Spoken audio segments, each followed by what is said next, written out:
This film is brought to you by New York Life and its dedicated agents, proud sponsors of the NFL's team highlight films. New York Life, the company you keep. On January 12, 1991, the Miami Dolphins traveled to upstate New York for more than a playoff game. They went to prove that the Dolphins are once again among the NFL's elite. They will not give us anything. We will take it. We got the football. Make the plays, good man. job at a return.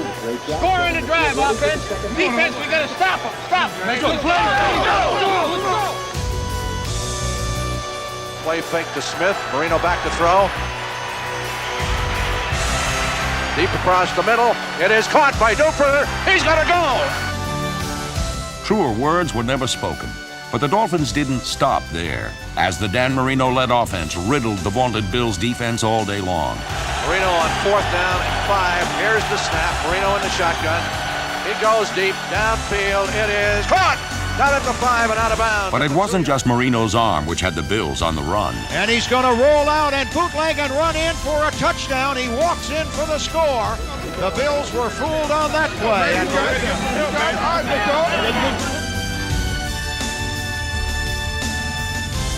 It seemed unbelievable, but the team which was supposed to play like a fish out of water was instead pulling rabbits out of hats by pulling out all the stops. Marino will play fake it, throws it in the end zone. Touchdown to Roy Foster. Guard Roy Foster's first career catch was good for a touchdown, but even better, it narrowed Miami's deficit to a mere 3 points. Alas, however, Miami's game plan, brilliant in conception, devastating in execution, was not enough.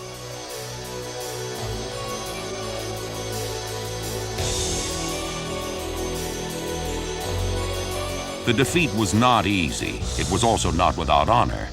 But perhaps it was more a beginning than an end, heralding what may be another golden age of Dolphin football. Certainly, the elements of a champion have been assembled. For potent passes have been joined by a frequently devastating, always opportunistic defense.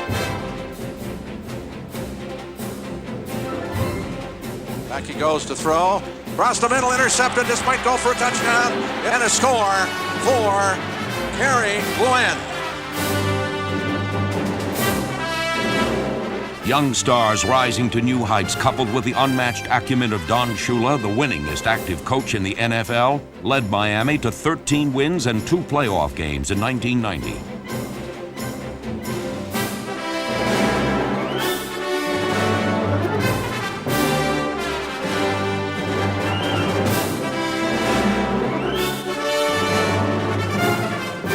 The 90 Dolphins were an ensemble of extraordinary men, committed to a single goal, victory.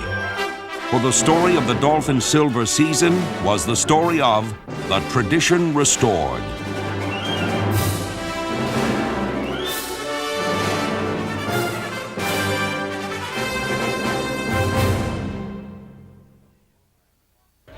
Picking up a program at Foxborough Stadium might have been a good idea, as the Dolphins opened the season with 9 new starters. Then Miami's defense closed the door on the Patriots.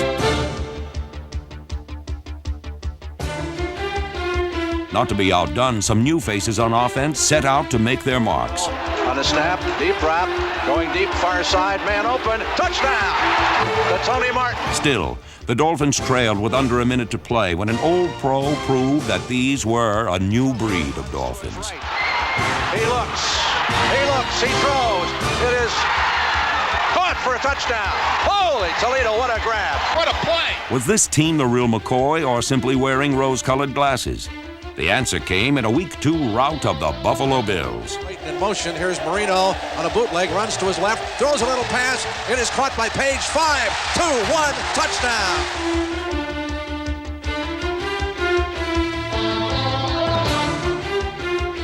In what would foreshadow a season-long phenomenon, the key to Miami's victory was defense.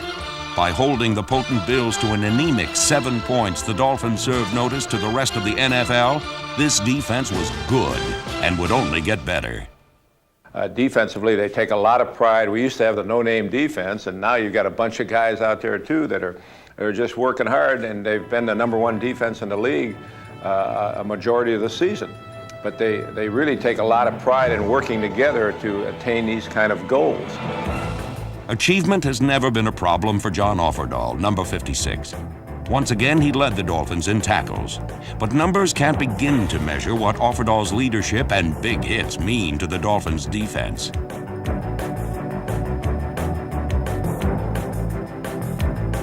But if any number could, it might be 5. Because in each of his 5 seasons, Offerdahl has been named to the Pro Bowl. For a change, however, Offerdahl wouldn't be the lone Dolphin defender going to Hawaii. As defensive end, Jeff Cross's considerable talents were likewise recognized. A lot of football players can beat the man in front of them, but they don't have the quickness to get to the quarterback. And Jeff Cross has his strength to beat the man in front of him, and he's got the quickness to get to the quarterback.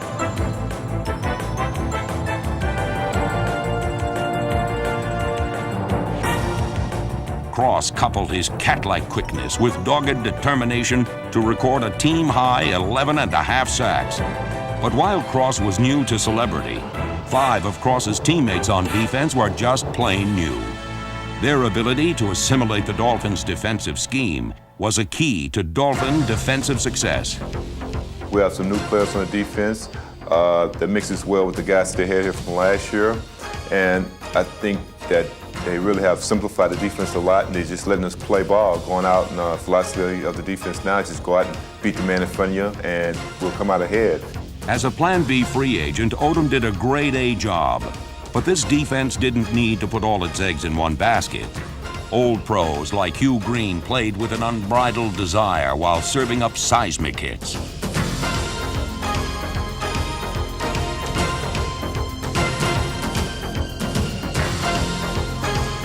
First-year starter David Griggs earned high marks at the expense of quarterbacks whom he made pay, as Miami rediscovered the joys of getting to the quarterback. Of course, sacks aren't the only weapons at a defense's disposal, a fact Louis Oliver makes very clear. He gives you the big hit in your secondary, and he also is a ball hawk. He's the guy that knows where the ball is, and he comes up with key interceptions for us.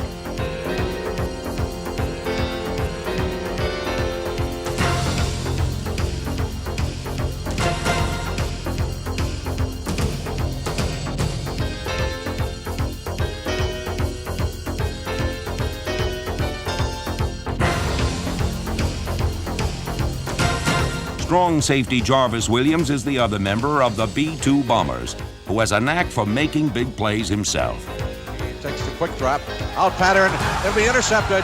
This is go for a touchdown. Down to the 15, down to the 10, the 5, and the score for Dolphins, Jarvis Williams.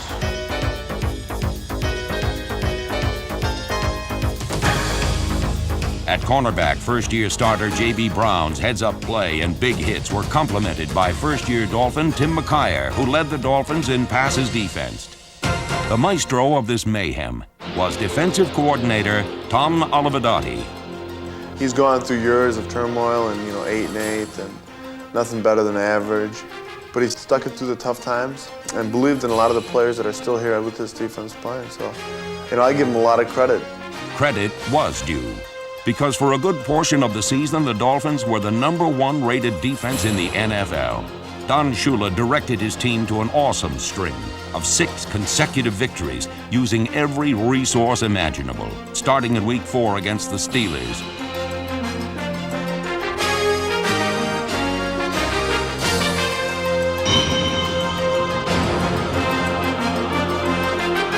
Marino back to throw under pressure. Will throw it deep. He's got a man down there. Caught. This will go. It'll go to the 15, the 10, the 5. Touchdown. Mark Duper. Here is the snap. Coming after him. Kick is blocked. It's loose on the field. Picked up. Going to be run in for a touchdown by Mark Higgs. And the Dolphins score on special teams. Trudeau fumbles the football. Who's got it at the goal line? Dolphins have the football. Cliff Odom, a former Colt, falls on top of the ball. Touchdown for Miami.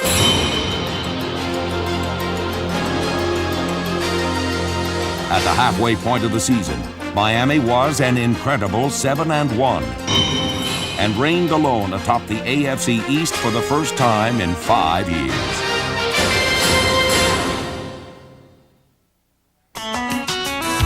No matter how you got there or who you brought along, the place to be last season was Joe Robbie Stadium, which celebrated its 4th season by setting a new attendance record and unveiling the Dolphins Honor Roll.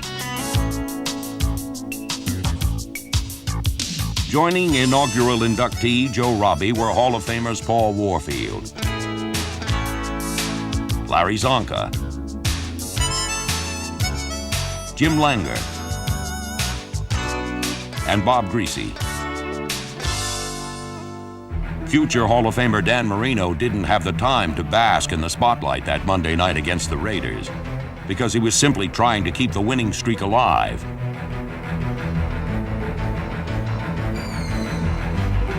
Trailing late in the 4th quarter, Marino caught fire, and it appeared the Dolphins would catch the Raiders.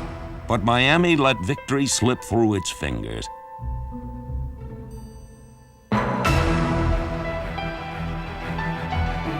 How a team responds to a loss that bitter is a good indication of how much character they've got. It was a tough one for us because we felt we should have won. It was important for us to play well against Cleveland, so we had to go out and take advantage of them right away and get on a roll and take control of the game, and we did that. The 35-yard line, Marino back to throw, going deep. He's got a man down there. Touchdown! Miami's 30-13 annihilation of Cleveland proved just how tough this team was, mentally and physically.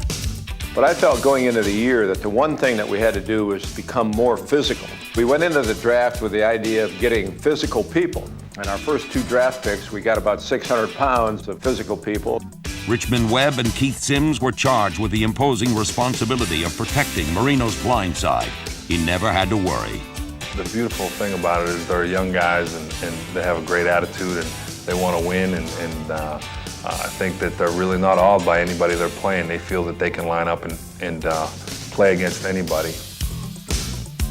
That confidence was well-founded as they anchored an offensive line which allowed the fewest sacks for a record 9th straight year, while Webb became the first rookie tackle ever named to the Pro Bowl.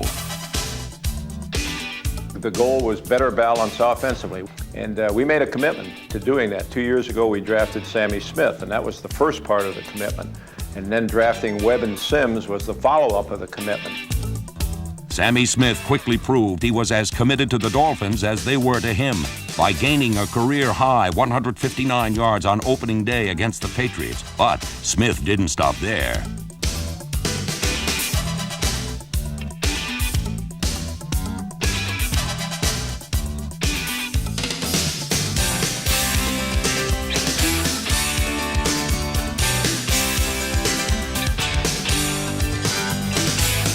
By season's end, Smith would not only finish first on the Dolphins in rushing and touchdowns, but compile more yards rushing in his first 2 seasons than any of the great running backs in Dolphin history.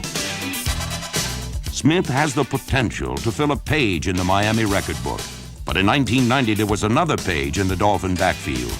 Tony Page, a Plan B acquisition, who was at his best in the clutch near the goal line. Page's 4 touchdown receptions were second only to Mark Duper, who led the Dolphins in every receiving category and excitement.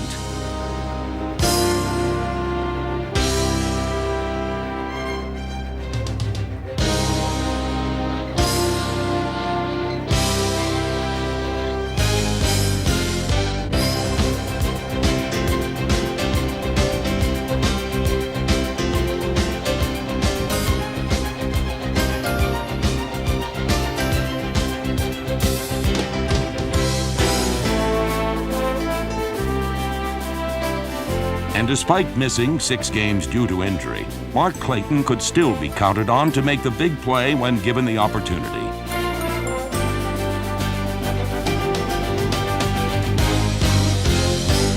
While Farrell Edmonds parlayed his soft hands and opportunities into a second consecutive Pro Bowl bid.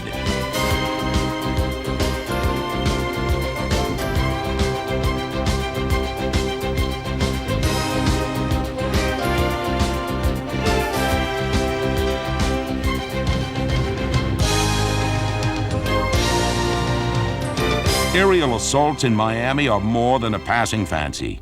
And everyone in the NFL knows the man to go to for fancy passing, Dan Marino. A guy that can throw it better than anybody, the drop back passer with the quickest release and the uncanny accuracy of a Dan Marino. So you've got to give him some weapons in order to make the things that he does that much more important to you. Marino's importance to the team begins with his leadership. He is the heart of the Dolphin team. The fact that Dan Marino's name appears first in the record book so often has become second nature to Dolphins fans.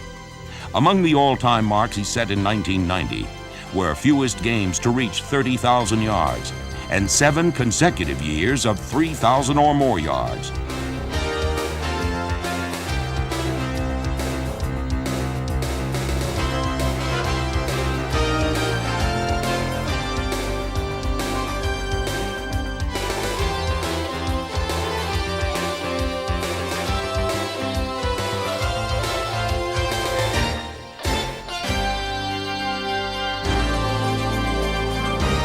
In short, Marino has taken the pro passing game to heights never before achieved, perhaps heights never to be achieved again. But it was in Week 14 against playoff-bound Philadelphia that Marino and a young Dolphin team took a dramatic step together.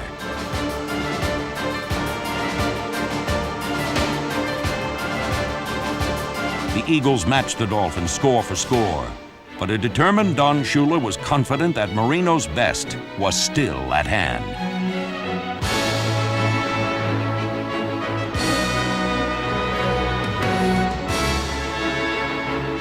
On his way to Player of the Week honors, Marino threw for 300 yards while directing Miami to 2 fourth-quarter scores to send the game to overtime.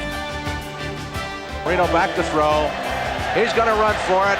He throws. Man open. Touchdown. Mark Duper. And how much can you admire Marino? It's all him right now. For the Dolphins, it was a moment of truth. Marino had done his part. It was time for someone else to be the hero.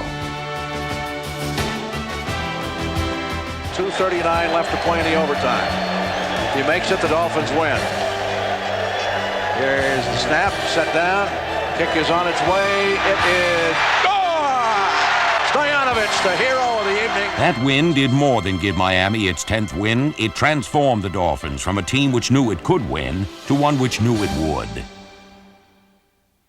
The following week against Seattle, Miami combined all the elements of a champion, including a stifling defense and timely offense, into its 11th win of the year.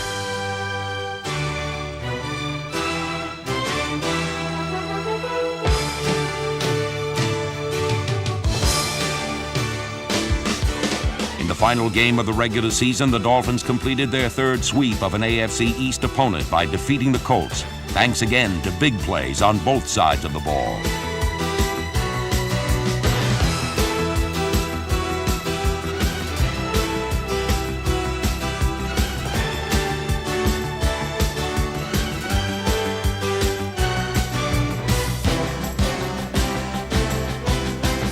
With 12 victories, Miami had increased its win total from 1989 by 50%. But more importantly, the Dolphins were going to the playoffs. Programs here, $2. Game day programs. There was an understandable electricity in the air on January 5th, 1991, as Joe Robbie Stadium hosted its first ever Dolphin playoff game. Against a backdrop of championship flags from past years of glory, the 1990 Dolphins were set to make their mark by leaving some lasting impressions on the Chiefs.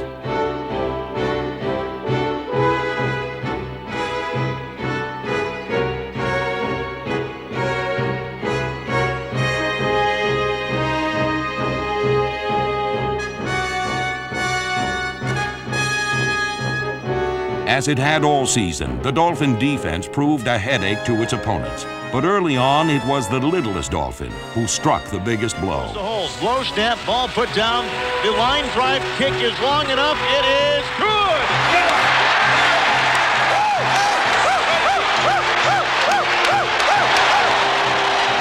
Pete Stoyanovich's playoff record 58-yard field goal tied the game at 3. But Miami's celebration would turn to consternation as the Chiefs would score the next 13 points to take a 16-3 lead into the fourth quarter. Suddenly, Miami's dream season was turning into a nightmare. The situation called for a hero. The answer came from an undaunted Dan Marino, who reminded fans that even when they can't believe their eyes, they can still believe in heroes.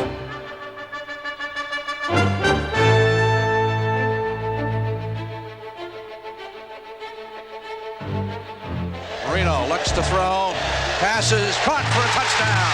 Into the end zone goes. Tony Page's score brought Miami close, but Marino was just getting started. Round left option. 19 LQ.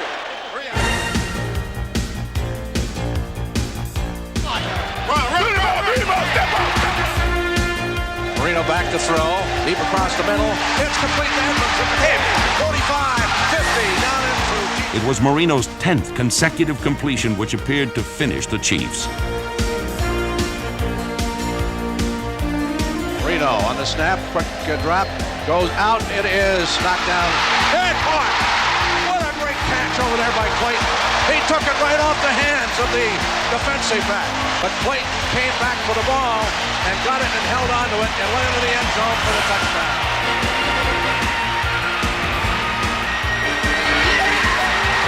Marino's lightning bolt to Clayton stole the Chiefs' thunder and their lead, but with time running out, the Chiefs mounted a desperate drive.